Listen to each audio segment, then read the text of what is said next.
During the 1960s, Chile's President Eduardo Montalva and President Johnson were close. Then, during the Cold War, Chile became part of the Alliance for Progress, which was meant to keep socialistic revolutions from spreading across South America.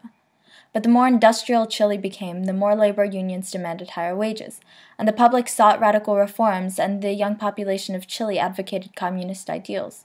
Soon, socialist parties were cropping up in Chile's government. The most popular of these was the Unidad Popular, or Popular Unity.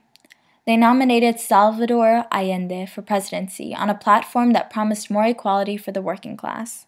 While this earned him support in Chile, it made him an enemy abroad. The Nixon administration invested $11 million in campaigning against Allende and his Socialist Party. Regardless, in 1970, Allende won the presidential election. This didn't deter Nixon, who spent another $18 million to destabilize the Chilean economy in hopes of instigating a rebellion. The U.S. stopped giving loans and stopped trade in hopes of suffocating Chile's already suffering economy. This might not have been necessary since President Allende was losing the support of the military, Congress, and the upper and middle class. He established radical changes to agriculture, copper mining, and banking policies. And his hopes of stopping Chile's ever-growing inflation just weren't working.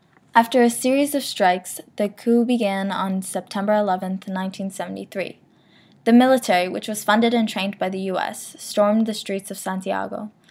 Headed by Pinochet, 250,000 people were detained, and the number of people executed during the 19 days following the coup was 3 times more than the publicly acknowledged number.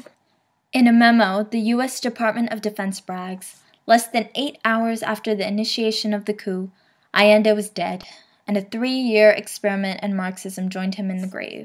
While it can't be said that Pinochet was a benevolent or gracious ruler, it can be said that when he drafted his new constitution, he also paved the way for democracy to gradually return to Chile, and in 1998, he was no longer a dictator. For a while, the relations between America and Chile were strained, but today our relations are greatly improved. In fact, during the Bush and Clinton administration, a free trade agreement was established between us. And while the good feelings are mutual, some anti-American sentiments still linger with the Chilean military.